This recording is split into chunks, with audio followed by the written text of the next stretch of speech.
మరోసారి దేవుని పిల్లారా, దేవుడి మాటలు వినే అవకాశం దేవుడు మనకు అనుగ్రహించాడు. దేవుడు ఇచ్చిన ఈ అవకాశాన్ని మనం సద్వినియోగం చేసుకుందాం. మీరంతా ఎలా ఉన్నారు? మీ కొరకు ప్రార్థన చేస్తున్నాం. ప్రతి ఒక్కరు కూడా మరి ఈ యొక్క వాక్యాలు విని మీ స్పందన తెలియజేయాలని చెప్పి అందరికీ ప్రేమపూర్వకంగా మనం చేస్తున్నాం. ఇక దేవుడి వాక్యంలోనికి వెళ్ళి మరి ఈరోజు మంచి అంశాన్ని మనం పరిశీలించినట్లయితే, దేవాలయము, యెరూషలేము దేవాలయము తిరిగి కట్టబడుతుందని, చెదిరిపోయిన యూదులందరూ తిరిగి యెరూషలేము చేరుకుంటారని మరి చాలా చోట్ల వింటున్నటువంటి ఆ మాటలే మనందరికీ తెలుసు. అవి దేవాలయం తిరిగి మళ్ళా కట్టబడుతుంది, యెరూషలేము దేవాలయం. ఆ యెరూషలేము దేవాలయానికి అందరూ కూడా వస్తారు. యూదులందరూ వచ్చి ఆలయాన్ని ప్రతిష్ఠ చేసుకుని ఆ దేవాలయంలో ఆరాధన జరుపుతారు అని చెప్పి అందరూ బోధకులు ఎందరో మరి ఎంతో కాలం నుంచి చెప్తున్నటువంటి బోధ మనం అందరికీ తెలిసిందే. అది తప్పుడు బోధ అనేటువంటి విషయం ఈరోజు మనం నేర్చుకోబోతాం. కాబట్టి చాలా జాగ్రత్తగా వెళ్ళాలని చెప్పి మనం చేస్తూ ఉన్నాను. ఈ యూదులందరూ కూడా మరి ఎప్పటి నుంచో ఎన్నో దేశాలకి ప్రపంచవ్యాప్తంగా మరి అనేక దేశాలకు వాళ్ళు చెదిరిపోయినటువంటి పరిస్థితి మనకు తెలుసును. అలా చెదిరిపోయినటువంటి వాళ్ళు తిరిగి మళ్ళా దేవాలయం కట్టుకోవడానికి యెరూషలేముకి వస్తారని, మరి అక్కడ అన్నీ సమకూర్చబడి ఉన్నాయని, అంటే దేవాలయానికి అవసరమైన మెటీరియల్ అంతా కూడా అక్కడ రెడీగా ఉంది. మరి యూదులు రావడమే తరువాయి. వాళ్ళు వచ్చి ఈ యొక్క దేవాలయం కట్టడానికి అన్నీ సమకూర్చుకొని, ఇంకా కావలసినవన్నీ కూడా సమకూర్చుకొని వెంటనే దేవాలయం కట్టడం ప్రారంభమవుతుంది. అక్కడ యెరూషలేము దేవాలయం కట్టబడుతుందని ఒక తప్పుడు ప్రచారం మరి క్రైస్తవ లోకంలో జరుగుతున్న విషయం మీకు అందరికీ తెలిసిందే, మనకు అందరికీ తెలిసిందే. అయితే ఇప్పుడు మనం చెప్పుకునేది యెరూషలేము దేవాలయం తిరిగి కట్టబడుతుందా?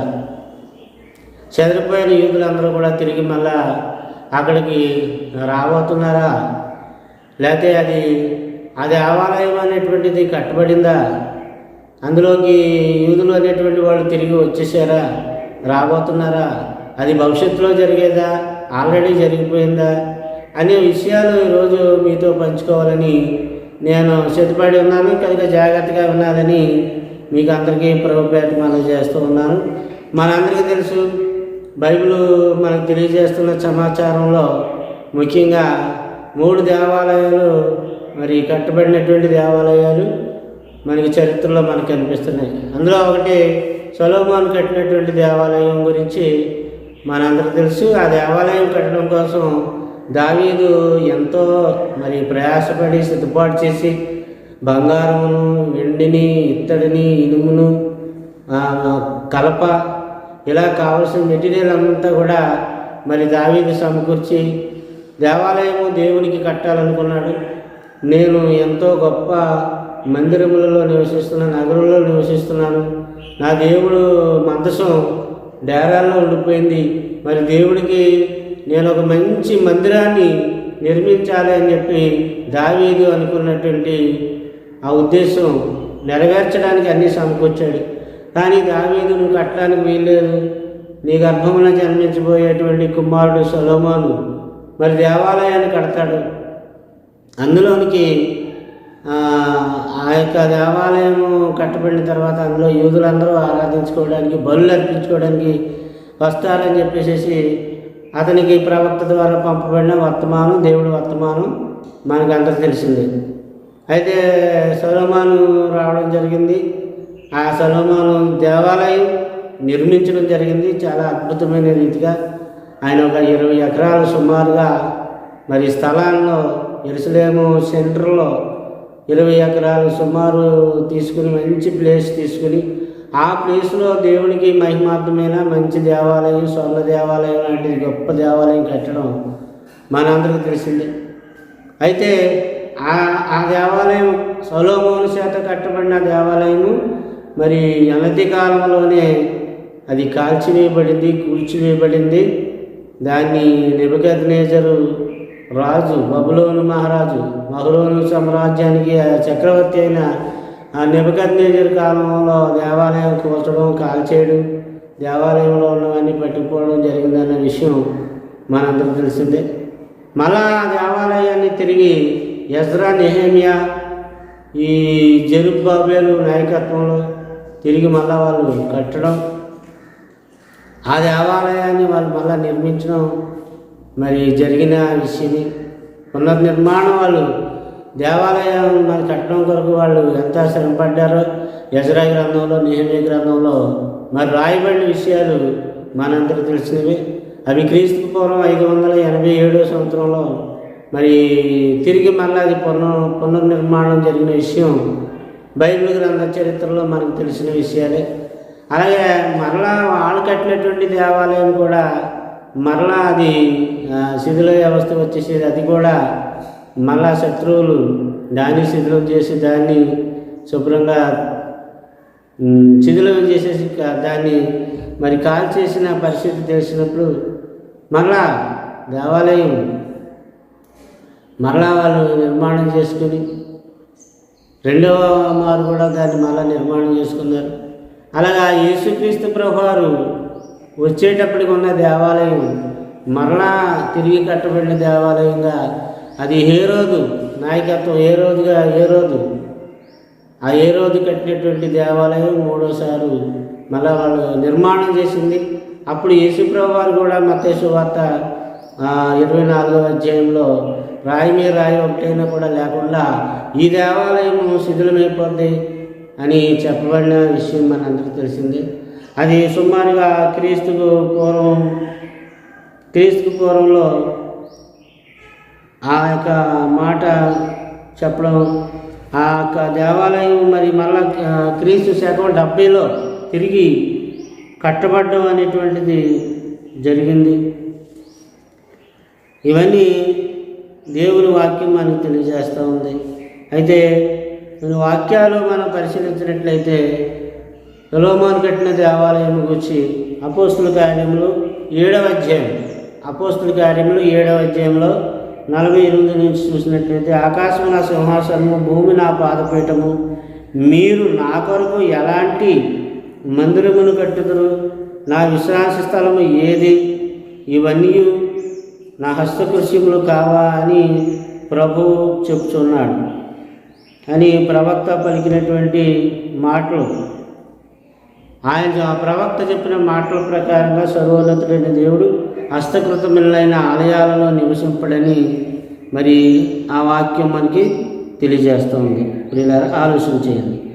అలాగే సొలొమోను కట్టించినటువంటి ఈ బంగారు దేవాలయంపై దేవుడు మరి ఎలాంటి ఆసక్తి ఆయన కనబరచలేదు. కానీ దేవాలయం కట్టుకోవాలన్న ఆసక్తి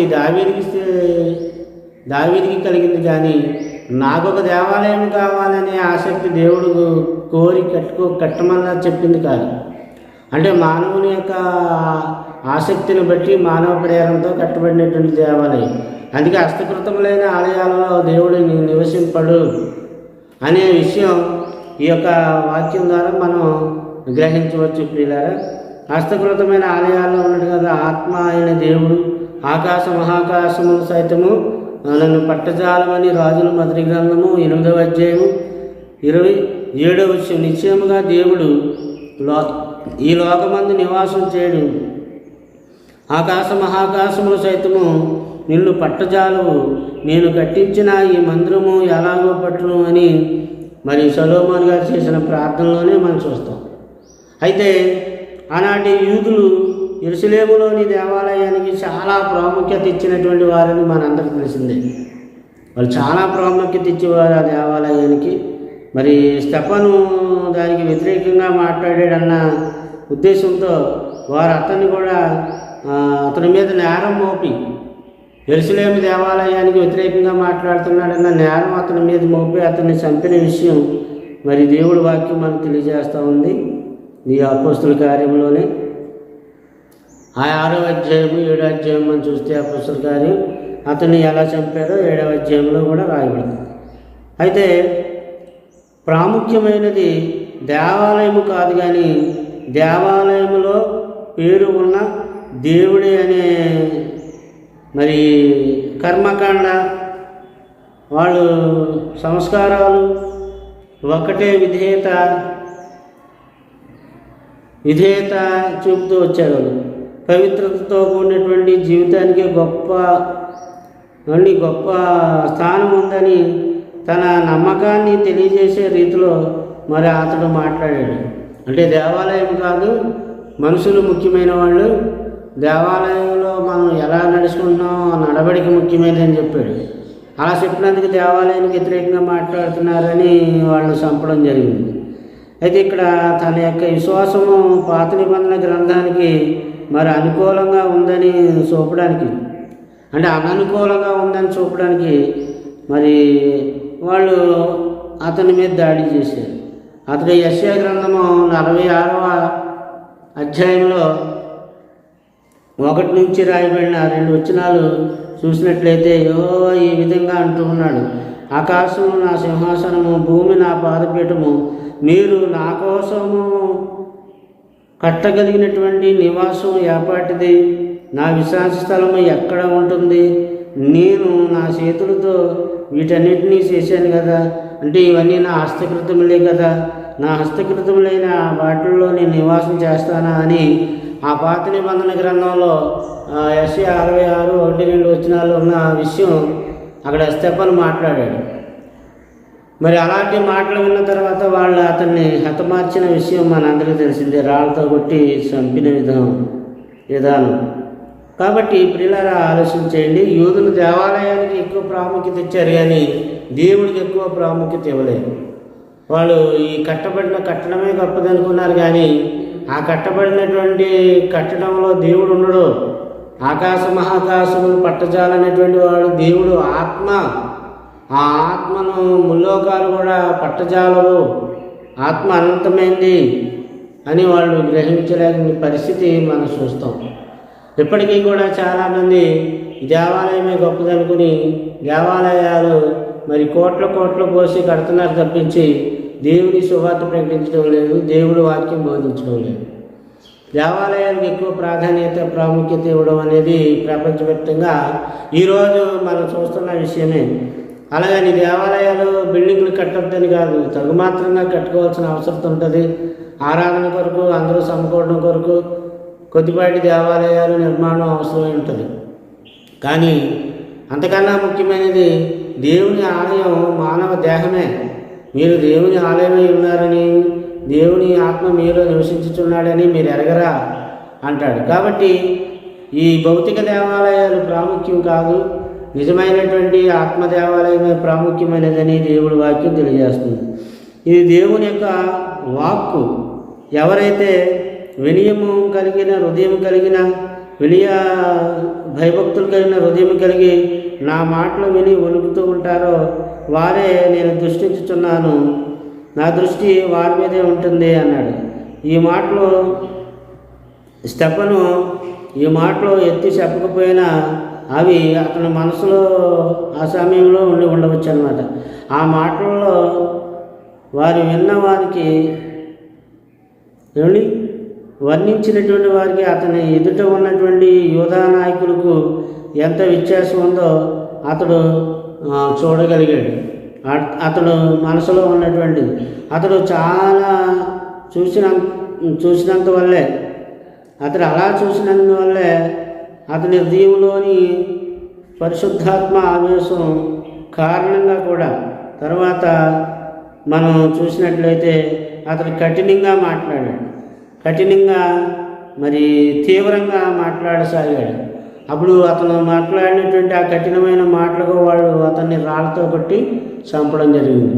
ఇంకా ఈ రోజుకి ఇంకా చాలామంది దేవాలయం యెరూషలేములో తిరిగి కట్టబడుతుందని, చెదిరిపోయిన ప్రపంచ దేశాలకి చెదిరిపోయినటువంటి మరి ఆ యూదులందరూ కూడా తిరిగి వస్తారని చెప్పడం చాలా విచిత్రమైనటువంటి విషయం. పిల్లలు ఆలోచించేది. వాళ్ళు భౌతికమైనటువంటి దేవాలయం కొరకు చూస్తున్నారు కానీ ఆత్మ సంబంధమైన దేవాలయం కట్టబడిపోయిందని, ఆత్మ సంబంధమైన పరిస్థితుల్లో దేవుడు యేసుక్రీస్తుతోనే ఆరంభించేశాడని విషయం చాలామందికి తెలియదు.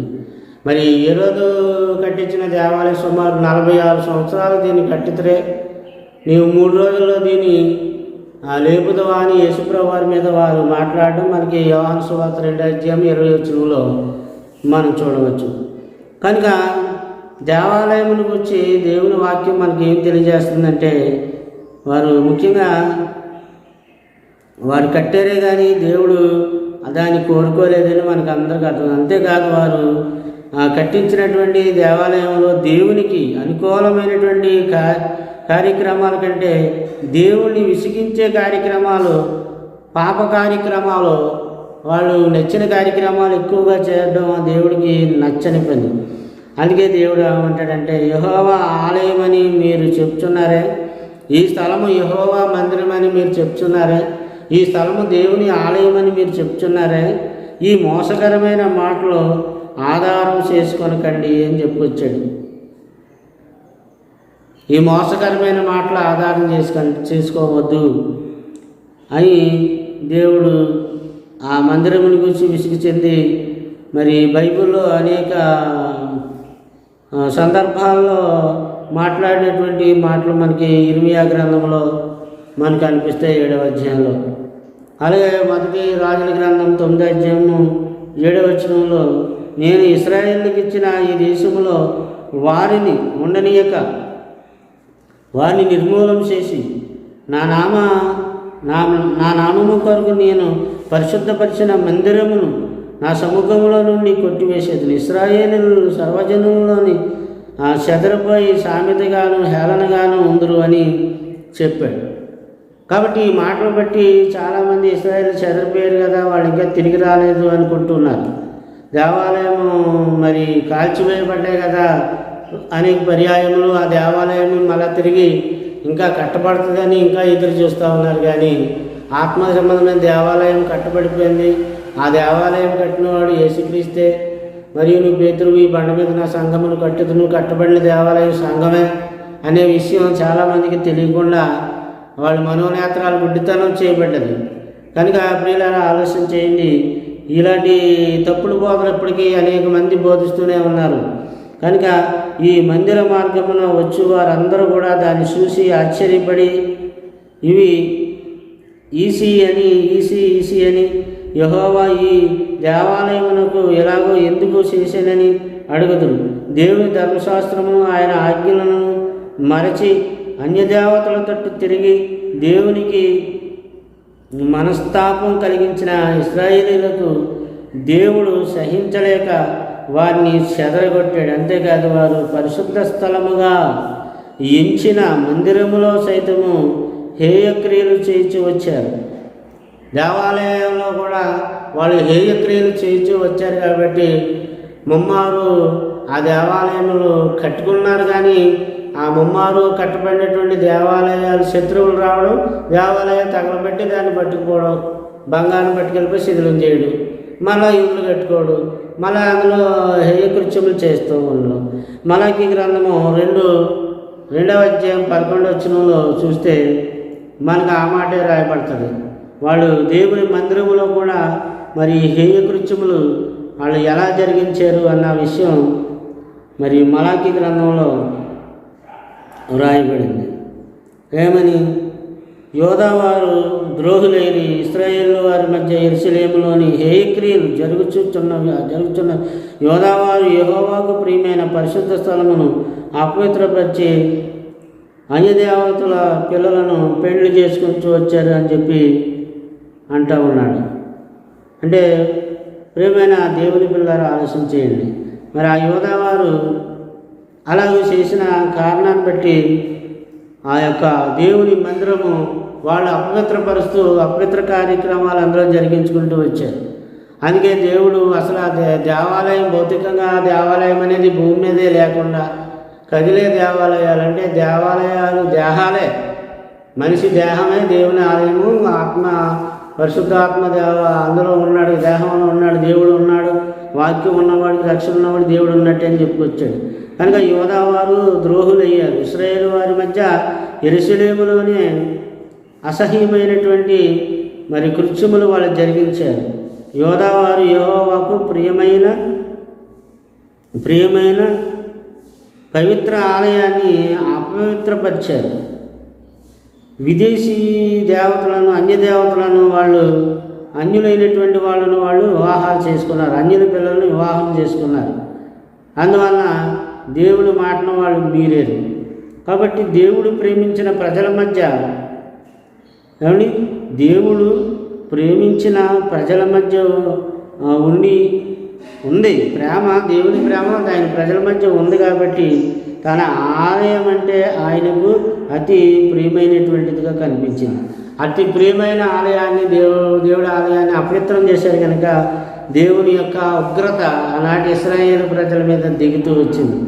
కనుక ఈ విషయాలు తెలియక ఇంకా దేవాలయం కట్టబడుతుందని చెదిరిపోయిన మరి యూదులందరూ యెరూషలేముకి ఇంకా ఎప్పుడో వస్తారని ఎదురు చూడడం అవివేకం అవుతుంది, అజ్ఞానం అవుతుంది.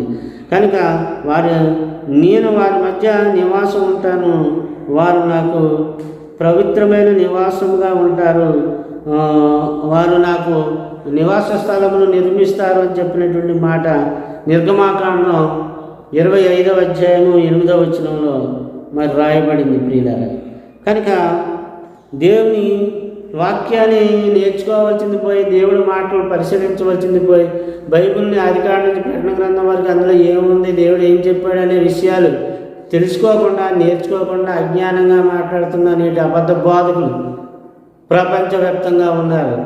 దేవాలయం ఇంకా కట్టబడుతుంది, ఎప్పుడో తిరిగి వస్తారని చెప్పేటువంటి అబద్ధ బోధకులు ఉన్నారు. ఎందుకంటే వీళ్ళు బైబిల్ చదవరు, బైబిల్లో ఏముందో మరి వీరు తెలుసుకోరు, బైబిల్కి వ్యతిరేకంగా మాట్లాడుతూ ఉంటారు. అది బైబిల్ చెప్పిందే కదా, బైబిల్లో ఉన్న మాటలే కదా మేము కూడా చెప్తున్నామని చెప్పేసి అనుకుంటారు. అంటే బైబిల్ని పరిశీలిస్తే సత్య విషయాలు తెలుస్తాయి, బైబిల్ పరిశీలించకపోతే సత్యం తెలియదు. కాబట్టి వాళ్ళు అబద్ధాలు బోధించే దుస్థితికి దిగజారిపోయిన పరిస్థితి కాపాడుతుంది. కనుక రాజైన నెబుకద్నెజరు సైన్యంతో వచ్చినప్పుడు 587 క్రీస్తు పూర్వంలో దాన్ని నాశనం చేసేసాడు. ఆ దేవాలయం మళ్ళా కట్టడం జరిగింది. ఈ ఎజ్రా నెహెమ్యా మళ్ళా తిరిగి కట్టారు, మళ్ళా దాన్ని నాశనం చేశారు. దాన్ని మళ్ళా జెరుబ్బాబెలు నాయకత్వంలో అది మళ్ళా కట్టబడింది. మళ్ళా ఆ దేవాలయం ఏరోది కట్టించాడు. ఏరోది కట్టించిన దేవాలయం క్రీస్తు 70లో మరి రోమా సైనికులు టైటస్ సైనికుడుగా ఉన్న కాలంలో మరలా అది కూడా నాశనం చేయబడింది క్రీస్తు 70లో. ఇలాగా ముమ్మారు దేవాలయాలు కట్టబడ్డం, ముమ్మారు వాటిని పడగొట్టడం అనేది జరిగిపోయింది. కనుక దేవుడు దేవాలయాలు కట్టి వాటి మీద మనసు పెట్టాలనే ఉద్దేశం కలిగి లేడు. కానీ దేవుని పిల్లలు ఆలోచన చేయండి, కూల్చబడినటువంటి దేవాలయము సుమారు 50 ఏళ్ళ తర్వాత బబులోను సామ్రాజ్యాన్ని జయించినటువంటి మాదీయ పారసీకుల కాలంలో అది జరిగింది. ఎజ్రా నెహెమ్యా అని వారి యొక్క నాయకత్వంలో మరి 2 దఫాలుగా ఆలయ నిర్మాణము జరిగినట్టు మనకు అనిపిస్తుంది. అయితే ఇవన్నీ గ్రహించకుండా చాలామంది క్రీస్తు శకం 164లో మళ్ళీ అది పునర్నిర్మాణం చేశారు. క్రీస్తుకు పూర్వం 164లో పునర్నిర్మాణం చేశారు. మరి యేసుక్రీస్తు భూమి మీద శరీరధారిగా వచ్చినప్పుడు ఉన్నటువంటి దేవాలయం అదే ఏ రోజు కట్టించినటువంటి దేవాలయం. సుమారు 46 సంవత్సరాలు యూదులు కట్టారని యోహాను సువార్త 2వ అధ్యాయం 20వ వచనంలో ఆ మాట మనం చూస్తాం. ఇవన్నీ కూడా మీరు చూస్తున్నారు కదా, రాతి మీద రాయి ఒకటైనా కూడా లేకుండా ఇక్కడ ఉన్నవన్నీ పడతాయని మరి యేసుక్రీస్తు ప్రభువు చెప్పినటువంటి మాట మత్తయి సువార్త 24:1-2 వచనాలు ఆయన ప్రవచన రూపంగా చెప్పారు. ఆయన చెప్పిన కొద్ది కాలంలోనే ఆ దేవాలయం కూడా పడద్రోయబడి కాల్చివేయబడింది. అయితే అప్పటి నుండి మరి నేటి వరకు కూడా యెరూషలేములో దేవాలయం తిరిగి కట్టబడలేదని, అంటే భౌతికమైన దేవాలయం కట్టబడలేదు కాబట్టి భౌతికమైన దేవాలయం తిరిగి మళ్ళా కట్టబడుతుందని ఎదురు చూస్తున్నారు అవివేకులైన ఆనాటి యూదులు, ఈనాటి వరకు ఉన్నటువంటి యూదులు, ఇంకా అవివేకులైనటువంటి అబద్ధ బోధకులు అనేక మంది ఇంకా మరి యెరూషలేములో దేవాలయం ఇంకా కట్టబడుతుందని చూస్తున్నారు. భౌతిక దేవాలయం కట్టే ప్రసక్తి లేదు, ఆల్రెడీ ఆత్మ సంబంధమైన దేవాలయం కట్టబడిపోయింది. అదే క్రీస్తు ప్రభువు వారి సంఘం. మరియు నువ్వు పేతురు ఈ బండ మీద నా సంఘమును కట్టుదును, సంఘమే దేవాలయం. అది ఎవడో కూల్చలేంది, కాల్చలేంది, పూడ్చలేంది. అది తిరిగి మొదటి శతాబ్దంలో అది కట్టబడిపోయింది. 3000 మందితో సంఘం ఆరంభమైంది. దేవాలయం అది కదిలే దేవాలయము, నడిచే దేవాలయము, సజీవ దేవాలయము క్రీస్తు ప్రభు సంఘం.